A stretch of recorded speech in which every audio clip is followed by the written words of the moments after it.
20 aasta pärast näeb, ma arvan, et ta eriti naerab. Kaamera. Nii, stopp vaikus.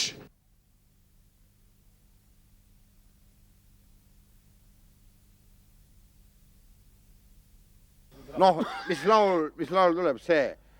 Mul meeldib rahuldada kanu. Kanu, vahest noori, vahest ilged vanu. Sina oled minu sõber. Hei. Pea vastu, sõber.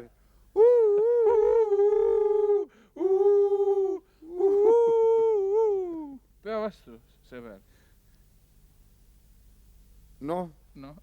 Mis meil siis? Poisid, mida te sööte, poisid? Mida me sööme seda... Sea nokkisime valjaks pondini ühe talune sea. Jah, seda sööme. Pekki.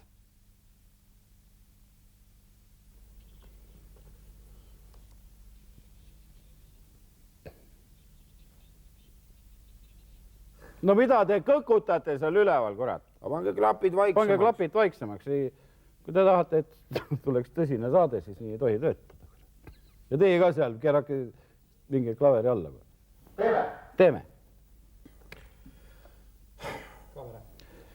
Ja nüüd näpunäidete juurde, iga kordsete näpunäidete juurde. Täna me jõuame vaadata kahte momenti, et kuidas teha siis pärasoolest vorsti, et ei jääks halva maitsete juurde.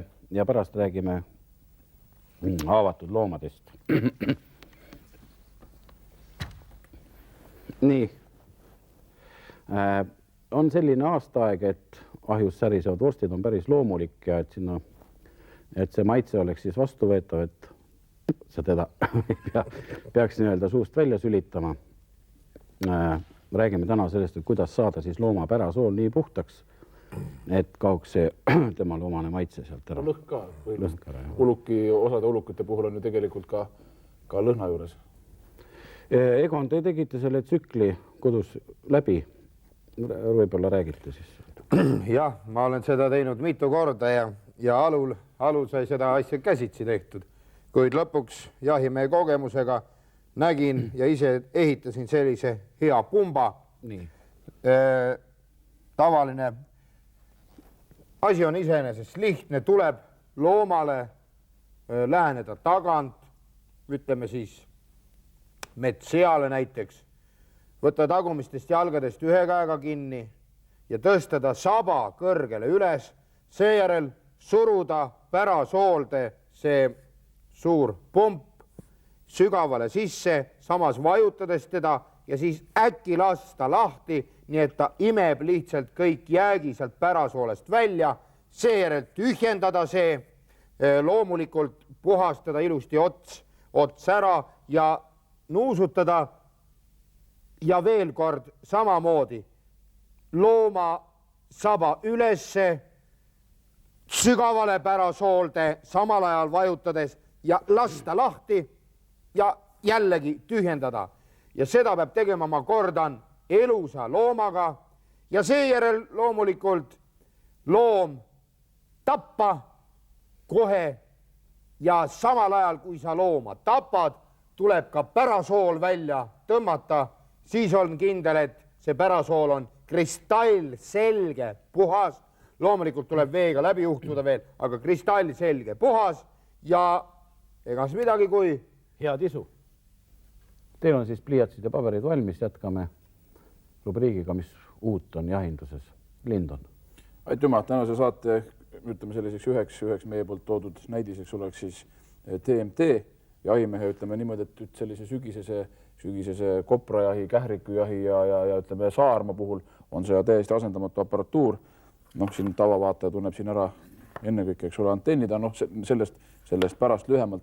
TMT on siis tegelikult iseenesest lihtne aparaadikene, mis on mõeldud urukoera jaoks. TMT tulebki sellest nimetusest taksikoera või siis taksi mobiiltelefon ja tema eesmärk on konkreetselt selles, et taksikoer ennem siis kasvatatakse kodus suureks, õpetatakse tal korralikud jahikäigu nipid selgeks ja söödetakse ta täiesti mõnusalt priskeks, tugevaks koeraks.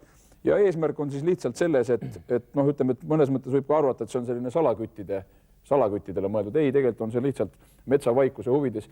Taksikoer saadetakse looma urgu, ta on nii jäme, et ta jääb sinna võib-olla kohe uru esimesse suhu jääb kinni ja siis juba jahimees kuuleb, kuidas eemal kährik hingab ja nii kaua laseb koeral seal koopas või selles urus olla, kuni enam ei kosta kähriku hingamist. No selle koera puhul on see, et ta on näha, et nii kui ta seda aparaati näeb, ta juba tahab minna, ehk siis tegelikult lihtne on see, aparaat käib koerale rihma külge, siin on punane tuluke, kui aparaat on sisse lülitatud, see läheb põlema, kohe on näha, nii, loom on urus. Kui on näha, et on tegemist pikema koopaga, kus on juba jahiloom varemalt ajalt sees, siis parema levi huvides, et oleks parem levi, tõmbame antennid pikemalt välja.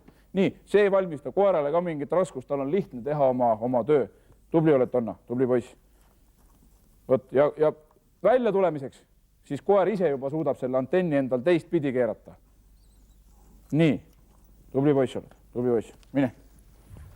Vot selline asi. Põnev, väga põnev. Aga nüüd Egon, palun.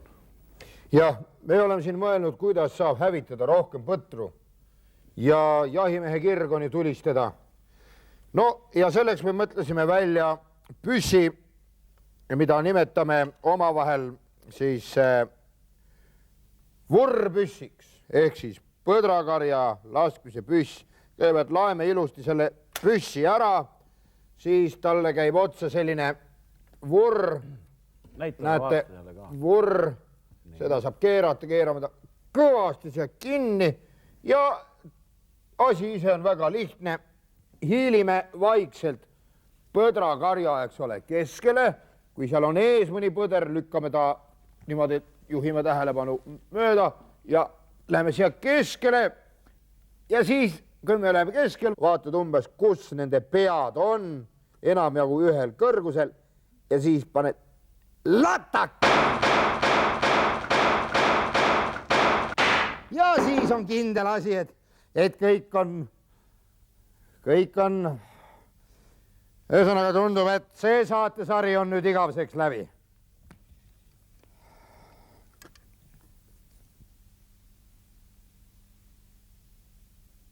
Sealt, kus teie näete, on hardcore. Mina vaatan softi poole peal. Ja vaadake ligi, ärge kaartke, vaadake ligi, rohkem ligemale. Ja. Meie proovisime ja proovisime. Kurjaga, aga nii me küll ei proovi. Lopeta nüüd ära. Okei, sel juhul meil on kõik. Bueno, väga hea.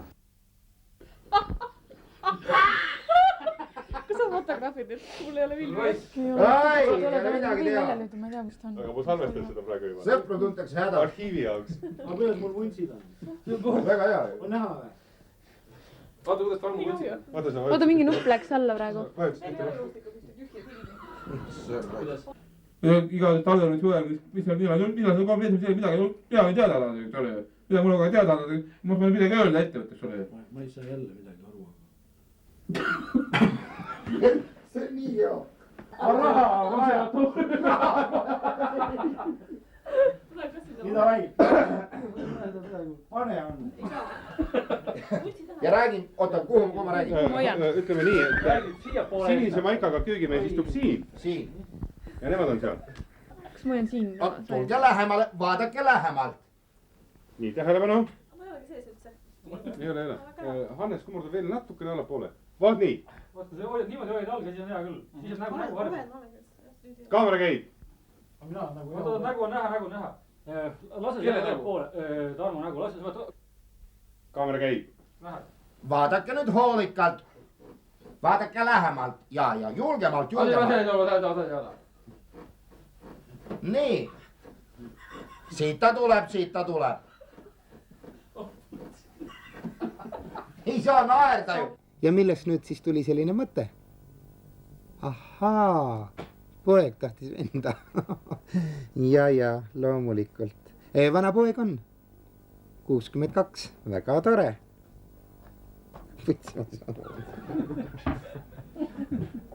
Vabandust, see oli minu viga. Kuule, ma katkestan ära, jätan Mait. Hea küll, kodus räägime. Olemusi.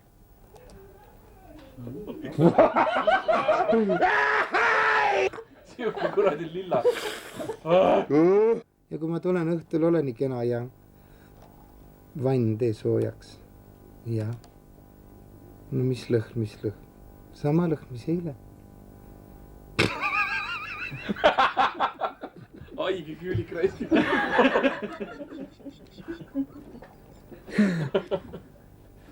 Peab lõpuni vist tegema. Tee lõppu üle, kamme käib. No mis lõhn? Jah, sama lõhn, mis eile. Loomulikult ma ei... Kuule, ma ei saa lobiseda, kas aga jäta nüüd. Jaa. Kuule, jäta nüüd, ma olen ju tööl. Lõpeta ära, mul on järjekord. No olemusi, jaa. Kuule, vaheta voodilinad ka ära. Eks ju? Siapool. Sa naeruaksid. Oota, mitte Koorikuga linad on küljel. Oota, tule, ole vait, ma teen selle veel.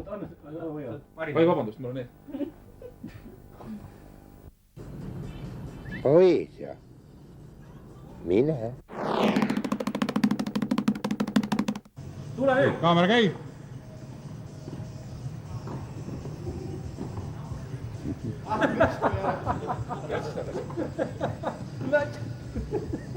Mida ootab Eesti Sindi 2000? Välisinvesteeringuid. Tere. Mis on välisinvesteeringute hind? Stop. Mis sa sealt üle hirnud?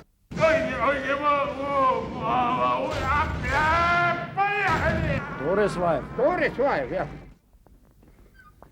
No näete nüüd ise, siin ei ole midagi erilist. Toores vaev.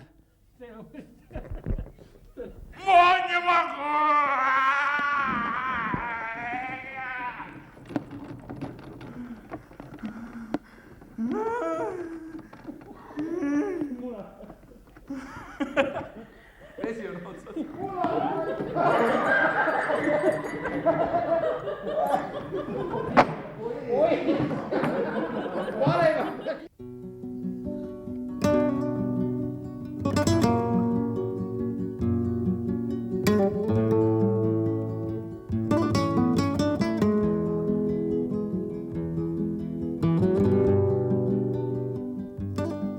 Tere tulemast! Miks te tulite?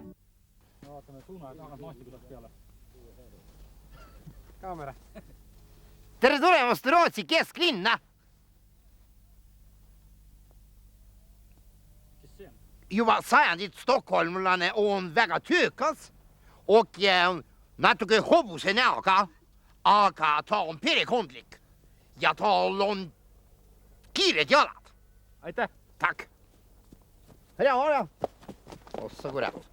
Hakkab pirutab, see ei kannata sihukest tsirkus. Karl Gustav, ära oli nii õnnetu, varsti isa tuleb koju, annab süüa. Ei see olnud üldse naljakas. Oi kurat. Küll see, et sa oled oma eluga siin Rootsis rahul. No Oi, mis mees see on? Oi, see on Rootsi kunn. Tere, jah? Aga kes need talle järgi lähevad? Ära neid tähele pane, need on Ida-Saksa turistid. Lähme paneb sisse, vaatame Stockholmi ööelu.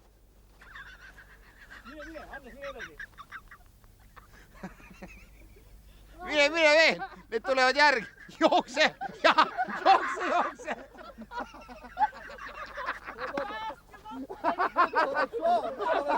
Aita. Võta vantel kinni! Ära sohu.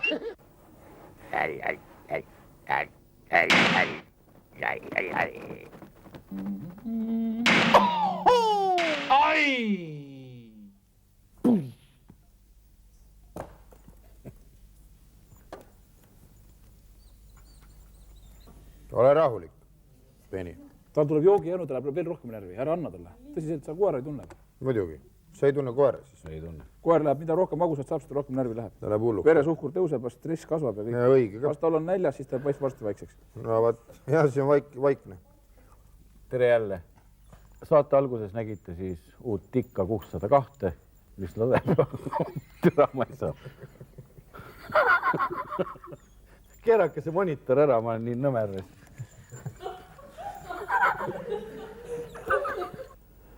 Armas saatejuht, oleme teie saatesarja pidevad vaatajad.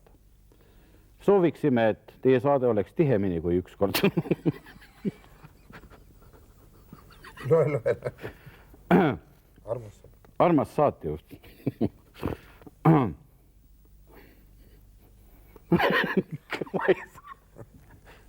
Ära hitsitali . ma ei saa midagi teha .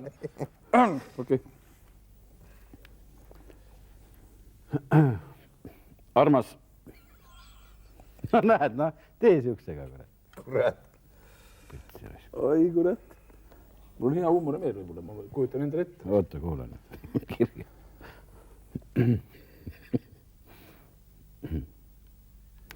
armas saatejuht . ei , me ei saa praegu . oota , pane korra mak-. kurat , me ei saagi tehtud ju , kui kogu aeg naerame . millal stuudioaeg lõpeb ? noh , käi hakka tegema .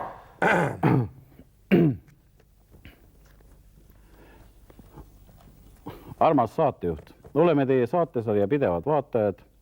sooviksime näha teie saadet tihemini kui üks kord aastas . vastuseks eelmises saates olnud küsimusele pakume , et vastus oleks . ma ei tea , Rene , teeme vahe , ei saa . oota , ära naera .